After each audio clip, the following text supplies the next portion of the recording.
Locked in combat on the battlefields of Smite, caught in the crossfire during a Counter-Strike mission, or seconds away from victory on the playing fields of Rocket League. The professional players of the world come from near and far to play at the most prestigious LAN events, honored by their fans and respected by their competition. With a multitude of gaming titles and their leagues available online, it's easy to get lost in the rising digital culture. An FPS title like Overwatch or Rainbow Six Siege could offer an edge-of-your-seat experience, whereas a battle royale like Fortnite or Realm Royale may be more fun to play than to spectate for hours on end. Arena Esports takes you on a viewer's guide to watching some of the best esport titles of today.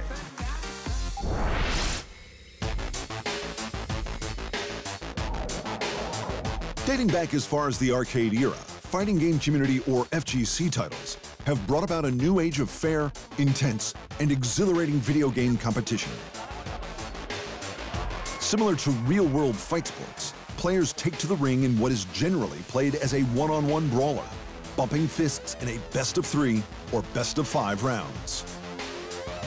Taking control of one out of many characters in the fighter's pool, players adopt the side-scrolling perspective of the map, able to track not only the status and information of their own character, but also the information of their opponents.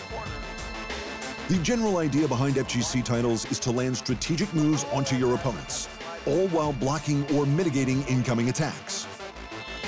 Titles like Tekken, Dragon Ball FighterZ, and Street Fighter work off a classic health point system, requiring you to deplete your opponents before the timer runs out. In Smash Bros, Brawlhalla, and Rivals of Aether, the aim is to slam the enemy player off the arena, which becomes significantly easier the more blows they take.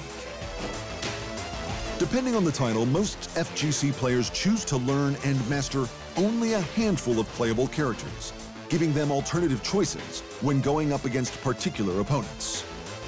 These characters have unique stats that perfectly align with a player's fighting style.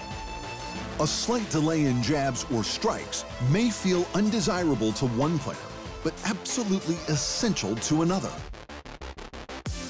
When it comes to the premier esports leagues, the developers of each FGC title host an annual esports season or tour, offering big rewards to players around the world who can turn up and perform at major tier events.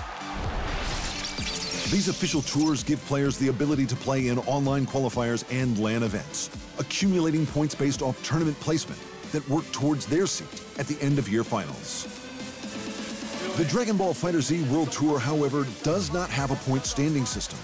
Instead, it offers its saga victors an exalted Dragon Ball, used to qualify for the league's end-of-season finals.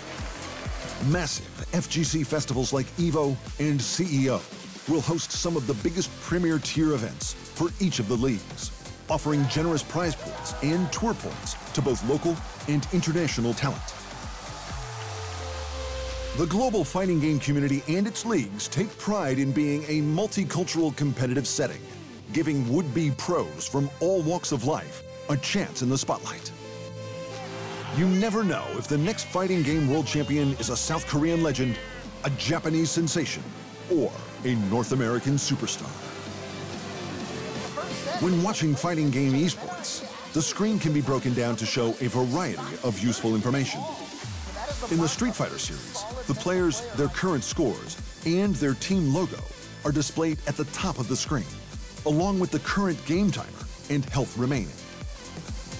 In Smash Bros. Ultimate, each player along with their character's portrait and percentage meter helps the viewer identify players who are close to being thrown off stage, which can determine the outcome of the game. Whether going toe-to-toe with the frightful Akuma, or duking it out with the incredible Superman, the electronic fight stars of today are willing to travel the globe to fulfill their pro gaming destinies, taking on the world one game at a time.